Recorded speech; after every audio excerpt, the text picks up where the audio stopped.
मुंबईत petrol diesel महागलेलं आहे। देशभरात पुन्हा एकदा पेट्रोल डिझेलच्या दरात वाढ झाली। 2.72 पैशांनी 2 रुपये 72 पैशांनी पेट्रोल महागलंय, तर डिझेल 2 रुपये 81 पैशांनी महागलंय।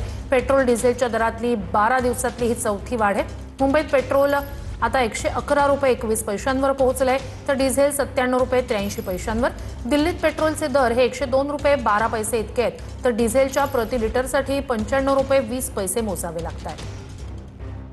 देशभरात पेट्रोल डिझेलच्या दरात 2 आठवड्यात चौथ्यांदा वाढ झाली आहे। मुंबईत पेट्रोल 2 रुपये 72 पैशांनी वाढलंय, तर डिझेलच्या दरात 2 रुपये 81 पैशांची वाढ झाली आहे। यामुळे मुंबईत पेट्रोलचे दर तब्बल 111 रुपये 21 पैशांवर पोहोचलेत, तर डिझेलचे दर 97 रुपये 83 पैशांवर गेलेत। तर पुण्यात पेट्रोल 111 रुपये 48 पैसे तर डिझेल 98 रुपये 15 पैशांवर गेलाय। याआधी पेट्रोल डिझेलच्या दरात 3 रुपयांची वाढ झाली होती। त्यानंतर पेट्रोल डिझेल 90 पैशांनी महागलं, तर पेट्रोल डिझेलच्या दरात सुमारे 90 पैशांची दरवाढ करण्यात आली।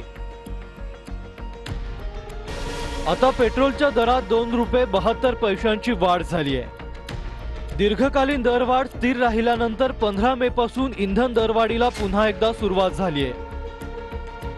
तेव्हापासून पेट्रोल आणि डिझेलच्या दरात आतापर्यंत सरासरी 7 रुपये 50 पैशांची वाढ झाली आहे। दिल्ली, कोलकाता, चेन्नई मधील इंधन दरवाढ पाहूयात। दिल्लीमध्ये पेट्रोल 102 रुपये 12 पैशांवर पोहोचलंय, तर डिझेलचे दर 95 रुपये 20 पैशांवर गेलेत।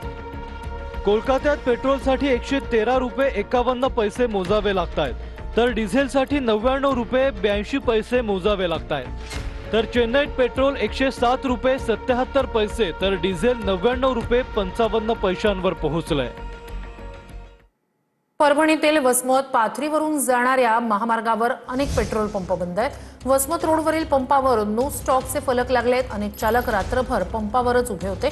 जळगाव शहरातील 10 पैकी 6 पंप रात्रीच्या वेळी बंद आहेत, तर वाशिममध्ये 11 दिवसापासून डिझेल तुटवड्याची स्थिती कायम आहे। परभणीत वसमत आणि पाथरीवरून जाणाऱ्या महामार्गावरील इंधन साठा संपल्यानं अनेक पेट्रोल पंप बंद आहेत। दुसरीकडे वसमत रोडवरील पंपांवरही साठा नसल्यानं पंप बंद करण्यात आले। अनेक वाहन चालकांनी पंपांवरच रात्र काढली आहे। जळगाव शहरातील 10 पैकी 6 पेट्रोल पंपांवर पेट्रोल डिझेलचा साठा नसल्यानं ते बंद होते। उर्वरित 4 पंपांवर पेट्रोलचा मुबलक साठा शिल्लक होता, मात्र डिझेलचा साठा उपलब्ध नव्हता। इथं पेट्रोल शिल्लक असूनही काही पेट्रोल पंप बंद ठेवण्यात आले होते। कोझी कॉटेज, जैन ब्रदर्स, दक्षता, पांडे चौकातील इंडियन ऑइल, नेरी नाका परिसरातील 3 पेट्रोल पंप तसंच महामार्गावरील 2 आणि मोहाडी परिसरातील 1 अशा 10 पेट्रोल पंपांवर रियालिटी चेक करण्यात आला। वाशिम जिल्ह्यात गेल्या 11 दिवसांपासून डिझेल तुटवड्याची परिस्थिती कायम आहे। मात्र डिझेलसाठी पंपांवर लागणाऱ्या रांगांमध्ये काही प्रमाणात घट झाली आहे। वाशिम शहरातील दक्षता पेट्रोल पंपावर दररोज सकाळपासून शेतकरी आणि वाहन चालकांच्या मोठ्या रांगा लागल्या होत्या। मात्र गेल्या 2 दिवसांपासून या रांगांमध्ये घट झाल्याचं चित्र आहे।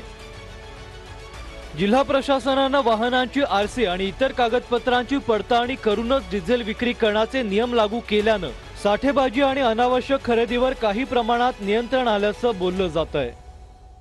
राज्यात एकीकडे जर बघितलं तर चौथ्यांदा डिझेल आणि पेट्रोलचा दर वाढले आहे, तर दुसरीकडे जर बघितलं तर वाशिम जिल्ह्यातील जे चित्र आहे ते 11व्या दिवशी अनेक कॅना इथं आलेल्या आहेत। डिझेल टंचाईचा सामना करावा लागत आहे। मात्र सध्याची परिस्थिती ज्या प्रमाणात कॅना ज्या मोठ्या प्रमाणात इथं रांगा लागत होत्या त्या कुठेतरी कमी होताना दिसून येते, कारण की जिल्हा प्रशासनाने जे नियमावली घातलेले आरसी बुक आणि आधार कार्डच्या आधारावरच डिझेल आणि पेट्रोल दिले जाते, त्यामुळे शेतकऱ्याची गर्दी इथं कमी दिसून येते आणि कुठेतरी आता दिलासा चित्र यावरून दिसून येते। कॅमेरामन सचिन आणि विठ्ठल देशमुख, टी9 मराठी, वाशिम। आज पण येताना मी पाहिलं पेट्रोल पंप सगळे बंद होते। सरकार जे आहे ते म्हणतंय की आपल्याकडे मुबलक साठा आहे पेट्रोल डिझेलचा, मात्र मग अशी टंचाई का निर्माण होते? पण मग ठेवलाय कुठे तुम्ही? एक तर तुम्ही ब्लॅक मार्केटिंग करताय स्वतः सरकार म्हणून, नाही तर जनतेचे हाल तुम्हाला पाहायला आवडतं। मोठ्याच्या मोठ्या रांगा आहे, कुठे भांडणं होत आहेत, कुठे वाद होत आहेत। आणि ही परिस्थिती जी आहे ना, हे सगळे बाकीचं सगळं राजकारण करण्यापेक्षा आज महाराष्ट्रात आणि देशात काय हाल झालेले आहेत जनतेचे, त्याच्यावर चर्चा करायला या विधानसभेत हा वेळ आपण वापरला पाहिजे। काही ठिकाणी थोडं पेट्रोल पंपाच्या लोकांना भीती वाटत आहे की इतके लोक येतील, पण तरी आता मॅनेजमेंट झाला आहे. माननीय मुख्यमंत्र्यांनी स्वतः सर्व जिल्हाधिकाऱ्यांशी चर्चा करून प्रत्येक जिल्हाधिकाऱ्याकडून आढावा घेऊन पेट्रोलची कृत्रिम टंचाई होऊ नये, जी स्केअरसिटी आहे ती दूर व्हावी याकरता स्पष्ट निर्देश आणि काही SOP दिलेली आहे. त्यावर जर योग्य काम केलं तर मला वाटतं पेट्रोल डिझेल टंचाई होणार नाही.